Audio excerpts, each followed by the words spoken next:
आज हम लोग पढ़ने वाले हैं टिश्यू। टिश्यू का मतलब क्या होता है, हिंदी में कहा जाता है इसको ऊतक।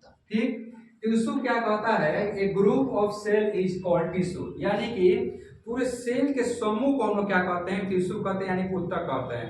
सिंपल से परिभाषा से माध्यम समझिए। आखिर ये सेल के जब हम चैप्टर पढ़ाए थे तो सेल में देखे थे कि उसके अंदर बहुत सारा होता है, माइटोकॉन्ड्रिया होता है, प्लाज्मा होता है, कई तरह का उसमें भाग होता है सेल का।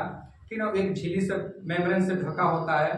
ठीक, देखिए सबसे पहले टिश्यू को जानने से पहले हम ये जानेंगे कि टिश्यू आखिर बना कैसे है। तो देखिए टिश्यू से पहले, टिश्यू जो है सेल और ग्रुप्स के बना हुआ है, यानी सेल के समूह को बोलते हैं टिश्यू। और सेल किससे बना है, मॉलिक्यूल से बना है, और मॉलिक्यूल किससे बना है, एटम। यानी पूरे ब्रह्मांड में एटम सबसे छोटा क्या है, स्मॉलेस्ट यूनिट है। ठीक है, अब देखिएगा टिश्यू के बाद क्या बनता है, ऑर्गन। जैसे कि हमारा शरीर जो है पूरा सेल से बना है। और सेल क्या है, टिश्यू। जैसे ब्लड हमारा क्या है, टिश्यू नहीं है, टिश्यू है, सेल नहीं हो सकता है। ठीक है, अब ये टिश्यू से क्या हो गया, ऑर्गन बन गया। जैसे कि हमारा लंग्स हुआ, हार्ट हुआ, किडनी हुआ, ये क्या हुआ, ऑर्गन। और ये पूरे ऑर्गन मिलकर क्या बनाते हैं बाबू, ऑर्गन सिस्टम। ठीक है, अभी हम पूरा ऑर्गन सिस्टम काम कर रहा है। जैसे कि हमारा हार्ट, लंग्स, किडनी, ये सब ऑर्गन सिस्टम काम कर रहा है। इस सभी को मिला क्या बनेगा बाबू, ह्यूमन ऑर्गेनिज्म, यानी एक मानव जाति का शरीर बनता है, बॉडी बन जाता है। ठीक, अब देखिएगा, अब हम चर्चा करने वाले हैं दो तरह का टिश्यू का, एक पादप कोशिका और एक जंतु कोशिका। यानी कि एक आपका एनिमल टिश्यू और एक ठो प्लांट टिश्यू। टिश्यू को दो भाग में बांटा गया है, एक एनिमल टिश्यू और एक प्लांट टिश्यू। तो आज हम चर्चा करेंगे एनिमल टिश्यू के बारे में। एनिमल टिश्यू को हम देखिएगा चार भाग में बांटा गया है। इसको कहते हैं एपिथेलियम टिश्यू, यानी उपकला ऊतक कहते हैं। दूसरा क्या कहते हैं, कॉन्टेक्टिव टिश्यू, यानी कि संयोजित ऊतक कहते हैं। अब एगो होता है तीसरा का मस्कुलर टिश्यूज, यानी पेशी ऊतक कहते हैं। एगो होता है न्यूरल टिश्यूज, यानी कि तंत्रिका ऊतक। कहने का मतलब ये है, ये चारों जो टिश्यू हैं अलग अलग शरीर में फैले हुए हैं। और ये कहाँ कहाँ होते हैं, इनका क्या काम होता है, इनकी संरचना कैसे होती है, हम जानने का प्रयास करेंगे।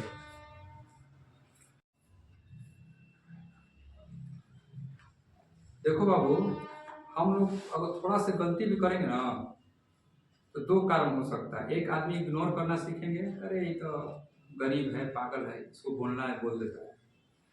और दूसरा का, अगर हम समाज में कुछ अच्छा भी करेंगे तब पर भी लोग कहेंगे। तो हमको उसको ध्यान देना है कि वो हमारे बारे में क्या सोच रहा है, वो हमको क्या कर रहा है। हमको बस ये सोचना है कि हम जो काम कर रहे हैं क्या वो अच्छा है या बुरा है।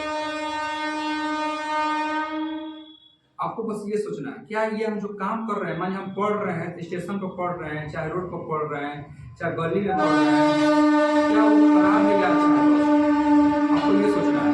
अगर आपको लग रहा है कि पढ़ाई अच्छा चीज है तो आप कहीं पढ़िए। आपको दुनिया देखेगा तो क्या कहेगा, कुछ करेगा आपको कि आप खराब हैं, आप गंदा हरकत कर रहे हैं, ये सब कोई नहीं बोलेगा। क्योंकि आपको बस डिसीजन लेना है कि हम क्या कर रहे हैं, आपको सोचना है। हम लोग के पास उतना फैसिलिटी नहीं है, हम लोग मुकेश अंबानी के बेटा नहीं है बाबू कि जो चीज़ चाहेंगे वो चीज़ मिल जाएगा। हमको कोई चीज़ प्राप्त करना होता है, उसके लिए संघर्ष करना है। जैसे कि अगर कोई जानवर है, जंगल का राजा भी है शेर ना, तो उसको भोजन प्राप्त करना है तो संघर्ष करना है। अगर संघर्ष नहीं करेगा तो मर जाएगा। तो हम लोग को कुछ चीज़, छोटा से छोटा चीज़ प्राप्त करना है। अगर हमको सॉक्स भी कितना है ना, 50 रुपये चाहिए, तो घर में काला बाजी बात करके मिलता है, पापा सॉक्स किन दाना, पापा सॉक्स किन दाना, पापा बहुत देर होता है स्कूल ऐसे ऐसे कई तरह खुद में। तो आप समझिए, आपको कोई भी लाइफ में कुछ मिलता है उसको संघर्ष करना पड़ता है। और संघर्ष धीरे धीरे वही संघर्ष क्या हो जाएगा, आपका दिन इतना बुलंदी हो जाएगा ना, आप सोच नहीं सकते।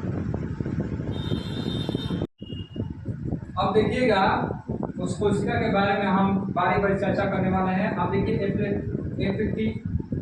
एपिथेलियम टिश्यूज के बारे में हम जानेंगे। ये कह रहा है they from the covering of the all body surface. Covering मतलब क्या होता है, जो पूरे शरीर को ढका हो। ठीक ना, तो सबसे बड़ा देखिएगा हमारा अंग है, तो अंग क्या है, ये त्वचा भी एक अंग है। ठीक ना, ये सब कोई पूछेगा सबसे बड़ा अंग कौन सा है, त्वचा। और सबसे बड़ा ऑर्गन कौन सा है, क्या होता है, यकृत या लीवर। ठीक ना, उसी तरह इसमें दो भाग में बांटा गया है, एगो सिंपल में बांटा गया है, एगो कंपाउंड में। जैसे सिंपल एपिथेलियल टिश्यू और कंपाउंड कनेक्टिव टिश्यू, यानी कि सरल उपकला ऊतक, एगो जटिल संयोजित ऊतक। अब देखिए एपिथेलियल टिश्यू का हम प्रकार में पहला प्रकार देख रहे हैं, जिसे कह रहा है कि सिंपल एपिथेलियल टिश्यू, यानी कि एकल परत। कह रहा है कि साधारणतः हम जानेंगे कि एकल परत सिंगल लेयर से बनी है, यानी कि हमारा स्किन है, स्किन में कई लेयर होते हैं, जैसे 7 स्किन का लेयर होता है, उसमें से क्या है ये सिंपल एपिथेलियल टिश्यू जो है, इसमें आपका एक परत है, ठीक, जो सिंगल लेयर से बनी है। ठीक है, क्या कह रहा है, तो form the tube and the covering of the body cavity. कह रहा है जिससे कोई शरीर हमारा है, जैसे कि लंग्स है, लंग्स में क्या है, ट्यूब है, ठीक, स्मॉल इंटेस्टाइन, लार्ज इंटेस्टाइन, जो एनस जो बाहर निकलता है अनडाइजेस्टिव फूड या फूड, तो उसमें भी क्या है, ट्यूब है।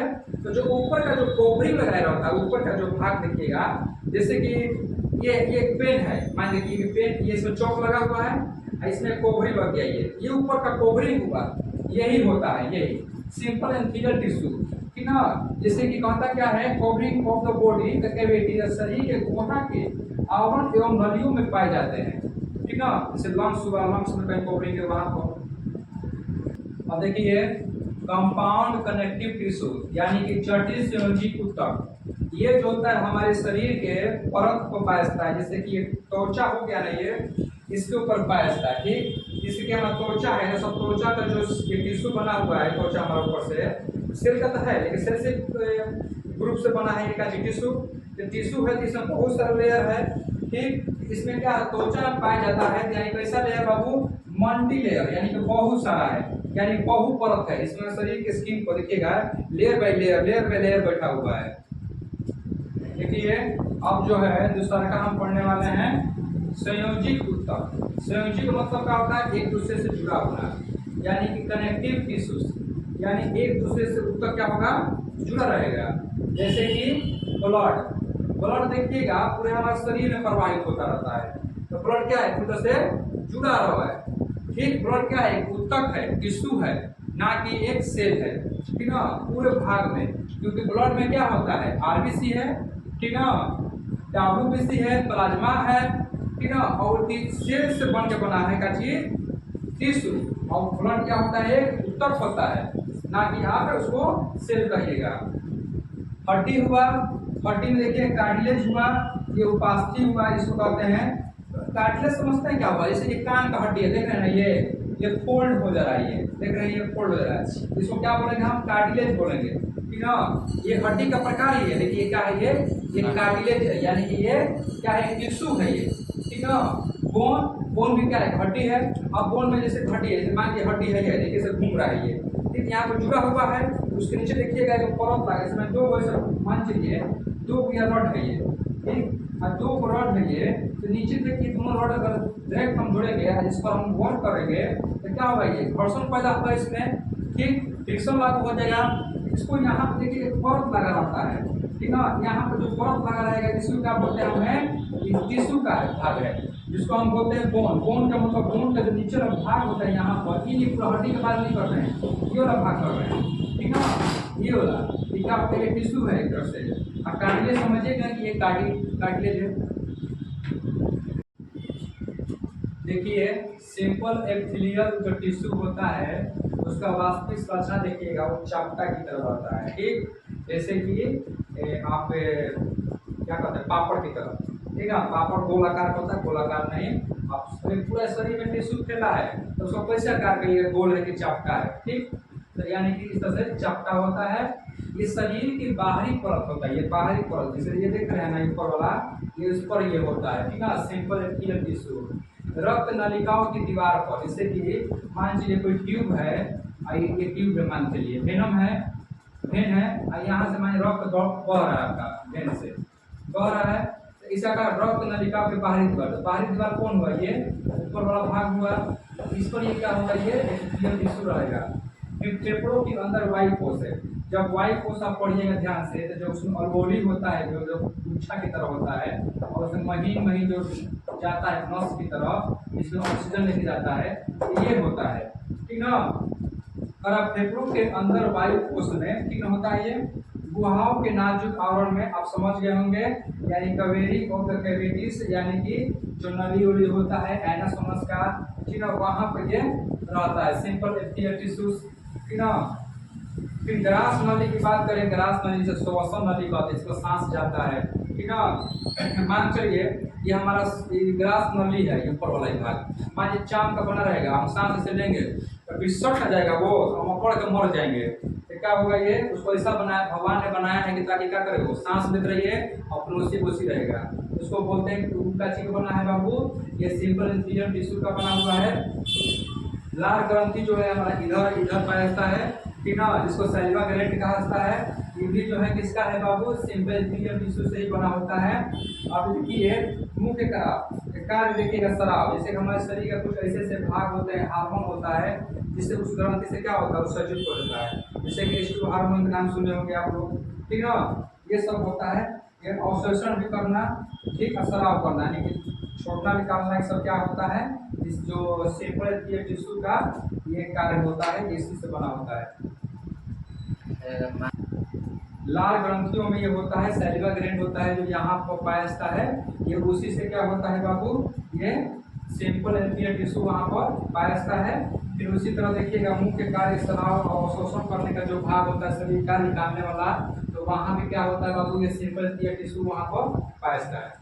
अब देखिए उसी में पढ़ेंगे हमें खाम्बानुमा, यानी कि कोलोमोनायर टिश्यूज के बारे में जानेंगे। इनकी सतह पर माइक्रोविली पाए जाते हैं, ठीक ना। माइक्रोविली क्या एक परत है, ठीक ना, जो ये टिश्यू के ऊपर ये रहता है, ठीक है, जैसे मेम्ब्रेन होता है ना, जैसे मेम्ब्रेन झिल्ली को ढकता है, तो उसी तरह ये टिश्यू के ऊपर जो है माइक्रोविली पाया जाता है, ठीक ना। उसी तरह का रहेगा चीज अमाशय की लाइनिंग में और परतों में है, जैसे अमाशय कोई ग्रंथि हो गया, जैसे मान लीजिए ये अमाशय है, ठीक, ये आपका अमाशय है, और उसको जो लाइनिंग है, ये परत है ऊपर का, ये देख रहे हैं आप, इसी के लाइनिंग के ऊपर ये क्या करता है, ये पाया जाता है, कौन सा, सिंपल इंफीरियर टिश्यू,